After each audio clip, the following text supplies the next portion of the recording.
Bismillahirrahmanirrahim. Assalamualaikum warahmatullahi wabarakatuh. Salam jumpa mahasiswa-mahasiswi program studi pendidikan guru sekolah dasar Universitas Terbuka. Di sesi pertama pertemuan kali ini akan saya bahas mengenai konsep dasar metode penelitian, yang mana kode mata kuliahnya itu SPGK 4402. Baik, sebelum kita masuk ke pembahasan lanjut mengenai metode penelitian, kita bahas dulu definisi secara etimologis dari metode penelitian itu sendiri. Metode sendiri berasal dari kata Yunani, yaitu metodos, yang merujuk pada cara atau jalan dalam upaya ilmiah. Dalam Kamus Besar Bahasa Indonesia disebutkan bahwa metode adalah cara teratur yang digunakan untuk melaksanakan suatu pekerjaan agar tercapai sesuai dengan yang dikehendaki. Cara kerja yang bersistem untuk memudahkan pelaksanaan suatu kegiatan guna mencapai tujuan yang ditentukan. Nah, itu definisi dari metode secara etimologis. Sedangkan penelitian itu berasal dari kata research, atau artinya itu penelitian atau penyelidikan. Definisi umumnya itu penelitian itu merupakan suatu kegiatan yang melibatkan pemeriksaan yang diteliti, penyelidikan, pengumpulan, pengolahan, analisis, dan penyajian data secara sistematis dan objektif. Sampai di sini sudah cukup, tapi ada juga kadang yang menambahkan definisinya itu sebagai yang memiliki tujuan untuk memecahkan suatu persoalan atau menguji hipotesis dengan maksud mengembangkan prinsip-prinsip umum. Nah, itu definisi dari penelitian sendiri. Penelitian menurut Sevilla itu tahun 2003 mengumpulkan bahwa penelitian itu adalah pencarian teori, pengujian teori, atau pemecahan masalah. Kalau menurut Champions, penelitian itu adalah penerapan pendekatan ilmiah pada pengkajian yang sama. Kalau menurut Kerlinger tahun 1973, penelitian itu merupakan penelitian yang sistematis, terkontrol, empiris, dan penyelidikan kritis dari proposisi-proposisi hipotesis tentang hubungan yang diperkirakan antara gejala alam. Mengapa perlu dilakukan penelitian? Nah, ada banyak alasan kenapa harus dilakukan penelitian. Yang pertama itu pengetahuan, pemahaman, dan kemampuan manusia yang terbatas jika dibandingkan dengan lingkungan yang begitu luas.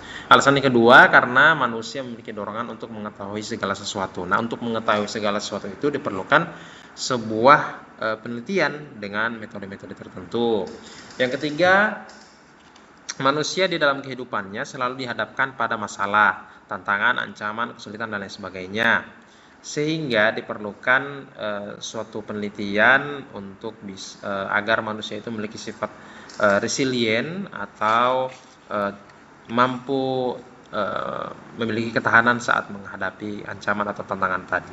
Yang keempat, manusia selalu merasa tidak puas dengan apa yang telah dicapai, dikuasai, dan dimilikinya.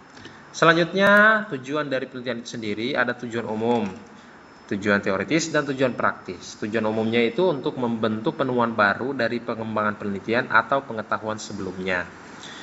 Kalau tujuan teoritisnya itu yaitu usaha peneliti untuk menyimpulkan satu hal yang diperoleh dengan tujuan teoritis, tetapi penelitian ini tidak dapat dimanfaatkan secara praktis. Sedangkan tujuan praktisnya yaitu penelitian untuk menemukan pengetahuan yang dengan praktis dapat dimanfaatkan dalam kehidupan. Begitu.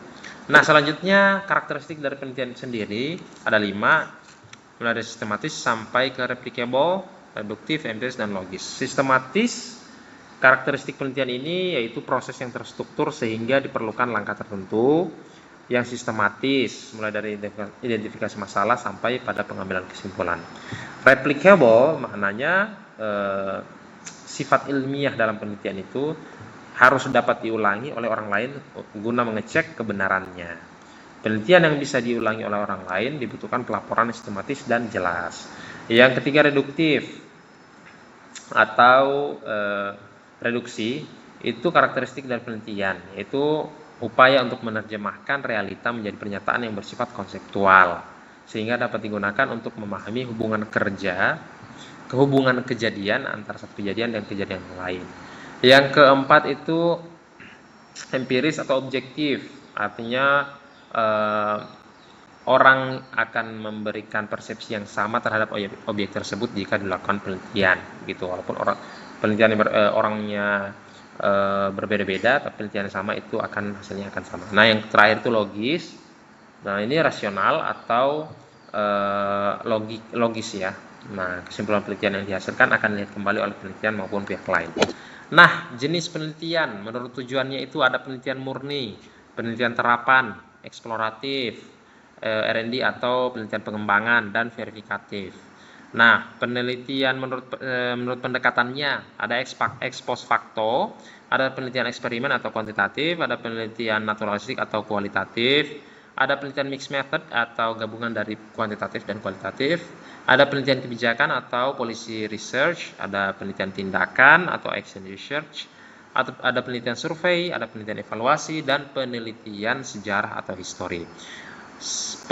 Jenis penelitian menurut tingkat eksplanasinya, ada penelitian asosiatif, ada penelitian deskriptif, dan penelitian komparatif atau perbandingan.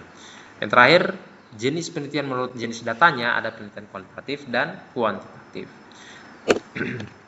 Selanjutnya, definisi dari metode penelitian itu sendiri adalah upaya untuk menyelidiki dan menggali suatu permasalahan dengan menggunakan metode ilmiah secara cermat dan teliti. Tujuannya utamanya adalah meraih, mengolah, menganalisis data, dan mencapai kesimpulan secara sistematis dan objektif. Nah, macam metode penelitian itu ada penelitian kualitatif, kuantitatif, dan mixed method. Ini nanti akan kita lebih detailnya mungkin bisa kita bahas atau ulas di sesi diskusi ya. Nah, langkah metode penelitian itu sendiri mulai dari rumusan masalah, jadi mulai dari identifikasi masalah, pembatasan masalah, kemudian rumusan masalah dirumuskan. Kemudian langkah berikutnya itu kajian teori, ya, ada tinjauan pustaka dan lain sebagainya. Yang ketiga itu desain penelitian, jadi desain frame penelitiannya seperti apa. Yang keempat itu pengumpulan data dengan metode-metode tertentu, ada caranya. Yang kelima itu analisis data. Nah, di sini lakukan uji statistik, misalkan apakah dia kuantitatif atau kualitatif. Kemudian yang keenam itu menafsirkan hasil penelitian. Jadi hasil analisis data tadi kemudian ditafsirkan secara deskriptif. Kemudian secara lengkap disusun dalam bentuk laporan penelitian. Nah, yang terakhir bisa juga ditambahkan dengan evaluasi penelitian. Itu mungkin langkah-langkah dari metode penelitian. Jadi jika ada pertanyaan nanti ditanyakan di sesi diskusi. Terima kasih. Saya akhiri. Assalamualaikum warahmatullahi wabarakatuh.